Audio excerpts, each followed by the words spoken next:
సామలకోట మండలం నవర గ్రామంలో నూతనంగా నిర్మించిన శ్రీ ఉజ్జయిని మహంకాళి అమ్మవారి విగ్రహ ప్రతిష్ఠ మహోత్సవం ఘనంగా నిర్వహించారు. ఆలయ నిర్మాత దమ్మాల లక్ష్మణరావు వీరనాగమణి దంపతుల ఆధ్వర్యంలో తెల్లవారుజాము నుండి ఆలయంలో గర్తన్యాసం, నవరత్నన్యాసం, నవధాన్యయాసం, యంత్ర ప్రతిష్ఠ, పూజా కార్యక్రమాలను బ్రహ్మశ్రీ వెంచమూరి సత్యనారాయణమూర్తి సారథ్యంలో వేద పండితుల మంత్రోచ్చరణల నడుమ శాస్త్రోక్తంగా జరిపించారు. ఆలయంలో నూతనంగా విఘ్నేశ్వర స్వామి, శ్రీ మాణిక్యాంబ, శ్రీ ఉజ్జయిని మహంకాళి, శ్రీ గంగాదేవి, మానసదేవి, వారాహి అమ్మవారు, పోతురాజు విగ్రహాలను వేద పండితుల మంత్రోచ్చరణల నడుమ ఆలయ నిర్మాతలు దమ్మాల లక్ష్మణరావు వీరనాగమణి దంపతులు ప్రతిష్ఠించారు. అనంతరం ఆలయ శిఖరంపై దమ్మాల లక్ష్మణరావు శిఖరాన్ని ప్రతిష్ఠించారు. కార్యక్రమంలో భాగంగా వేద పండితులు మానసదేవి, వారాహి అమ్మవారి హోమాలు నిర్వహించారు. నవర పరిసర ప్రాంత గ్రామాల నుండి పెద్ద సంఖ్యలో భక్తులు తరలివచ్చి ఆలయ విగ్రహ ప్రతిష్టాపన కార్యక్రమంలో పాల్గొని పూజలు చేసి అమ్మవారిని దర్శించి తీర్థప్రసాదాలు స్వీకరించి తరించారు. ఈ సందర్భంగా బ్రహ్మశ్రీ వెంజమూరి సత్యనారాయణమూర్తి, వేద పండితులు, ఆలయ వ్యవస్థాపకులు దమ్మాల లక్ష్మణరావు, వెన్న రెడ్డి ఆనందరావు మాట్లాడుతూ ఆలయ నిర్మాత దమ్మాల లక్ష్మణరావుకు అమ్మవారు కలలో కనిపించి ఆయన చేతుల మీదుగా 2 సంవత్సరాల బోనాల పండుగను జరిపించుకుని 3వ సంవత్సరం నవర పరిసర ప్రాంతాలను సుభిక్షం సస్యశ్యామలం చేసేందుకు అమ్మవారి గ్రామంలో ఆలయం నిర్మించుకుని శ్రీ ఉజ్జయిని మహంకాళి అమ్మవారు కొలువుదీరారని చెప్పారు. అనంతరం గ్రామంలో ఆలయానికి ధర్మకర్త దమ్మాల లక్ష్మణరావు నూతన కమిటీని ఏర్పాటు చేసి పరిచయం చేశారు. నూతన కమిటీ సభ్యులు వెన్న రెడ్డి ఆనందరావు, తోట సత్యానందరావు, కేసారపు రాంబాబు, తోట శ్రీనివాసు, పప్పుశెట్టి గంగాధర్, దమ్మాల వెంకటేశ్వరరావు, విశ్వనాథుల వెంకటరమణ, తల్లిశెట్టి శంకర్రావు, అడప అశోక్, పుల్లా మంగరాజులు వ్యవహరిస్తారు. ఈ కార్యక్రమంలో దమ్మాల లక్ష్మణరావు కుమార్తెలు అణిపిల్లి గంగాచక్రం, సత్యరమేష్ దంపతులు, పల్లా ప్రభా రవి దంపతులు, దమ్మాల సూర్యనారాయణ, దమ్మాల వెంకటరమణ, ఆలయ గురువు గళ్ళ శివసుబ్రహ్మణ్యం, పెద్ద సంఖ్యలో గ్రామ ప్రజలు పాల్గొన్నారు. ఉన్నప్పటికీ కూడా ఈ వారాహి అమ్మవారిని ఆరాధించడం వలన వారి కష్టాలని కూడా తీరుతాయండి. ఇక్కడ వారాహి అమ్మవారిని ప్రతిష్ఠించడం జరిగింది. అలాగే మనం ఏ కార్యక్రమం తలపెట్టినప్పటికీ కూడా ఆదౌ పూజ్యో గణాధిప అని ముందుగా గణపతిని పూజించకుండా ఎటువంటి కార్యక్రమం కూడా చేయడం జరగదు. కాబట్టి ముందుగా గణపతిని ఆరాధిస్తాం కనుక ఇక్కడ దేవాలయంలో ఉత్తరాభిముఖంగా దక్షిణ దిశలో గణపతిని ప్రతిష్ఠించడం జరిగింది. అలాగే కాలభైరవుని ఆరాధించడం వల్ల సమస్తమైనటువంటి బాధలు కూడా తీరుతాయండి. వృద్ధస్వరూపమైనటువంటి కాలభైరవుని ఇక్కడ దక్షిణాభిముఖంగా ఉత్తర స్థానంలో ప్రతిష్ఠించడం జరిగింది.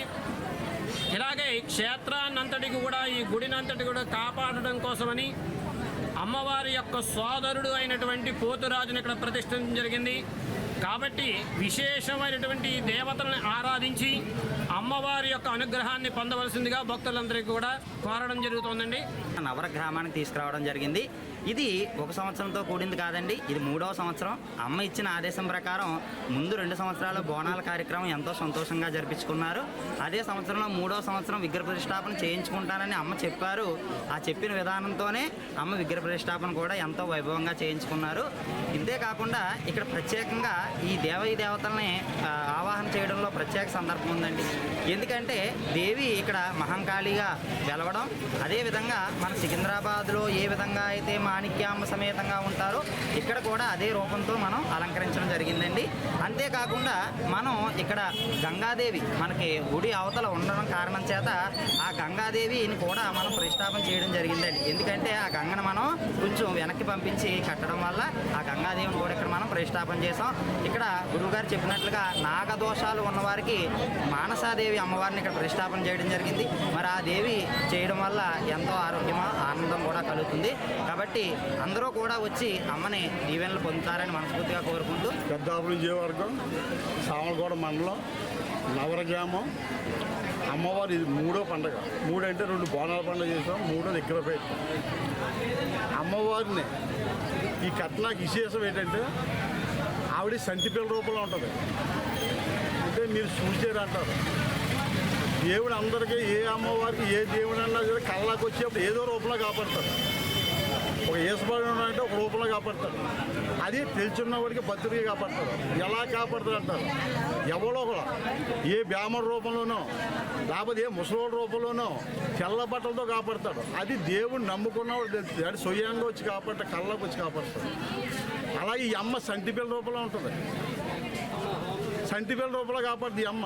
ఉజ్జవేణి మాయంకాళి అని పేరు, పెద్ద మాయంకాళి అమ్మ, ఉజ్జవేణి అమ్మవారు. ఈ అమ్మవారి గుడి కట్టమని నన్ను బోనాల పండుగ చేయమని స్టార్టింగ్. బోనాల పండుగ చేయమంటే ఆ పండుగ ఏంటమ్మా మాకేం తెలుసు, మాకేం తెలియదు, మీరు ఎలా చేయలేదు కూడా మాకు అర్థం కాదంటే, నీకెందుకు నువ్వు అన్ని సిద్ధంగా ఉంటూ నీకు అన్ని మోపులు నేను చేస్తాను. అమ్మ నిలకడంటే మనకి ఈ రోజు అందరికీ కూడా తెలిసిపోయిందండి. అనుకున్న ప్రకారంగా నవగ్రామంలో అమ్మ అన్నీ కూడా ఆడపురుషులకే కాదు, భక్తులకే కాదు, పెద్దలకే కాదు.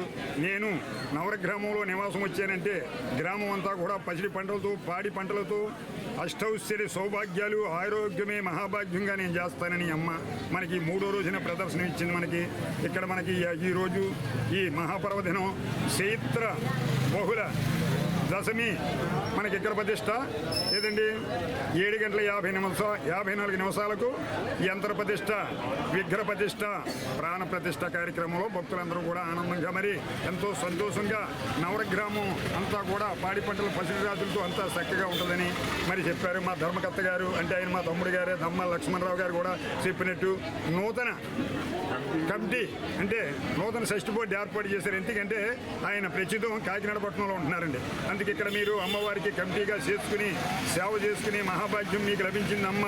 మీ వెనకాలే నేను ఉంటాను, మిమ్మల్ని ముందు పెట్టాను, మీ కష్ట సుఖాలన్నీ నేను వెనకాల నుండి నడిపిస్తాను, మీరు ఎదురు నుండి అమ్మవారి సేవ చేసుకుంటారు కాబట్టి అని ఈ నూతన కమిటీ 11 మందికి కూడా ఆయన మనకి చూసారా, నేను అంటున్నాను కాదు, కోళిగడికి కన్యాదానం చేస్తారు ఆడపిల్లని ఇచ్చినవారు. అలాగే ఆయన ఇక్కడ ఆలయం ఆయన కట్టి, ఆయన ధనసహింతో కట్టి 11 మంది భక్తుల చేతుల్లో పెట్టారు కాబట్టి 11 మంది భక్తులు కూడా అమ్మ సేవకులుగా అమ్మ మాకు ఇచ్చిన ఇది మహాభాగ్యం అని ప్రతి ఒక్కరూ కూడా, ప్రతి ఆడపడుచుకి కూడా ప్రతి వారం కూడా, ప్రతి నెల కూడా ఇక్కడ అమ్మవారి అనుగ్రహంతో జరుగుతుంది. కాబట్టి అమ్మనందరూ తలుసుకుని మాతృదేవో భవ, పితృదేవో భవ, ఆచార్య దేవో భవ,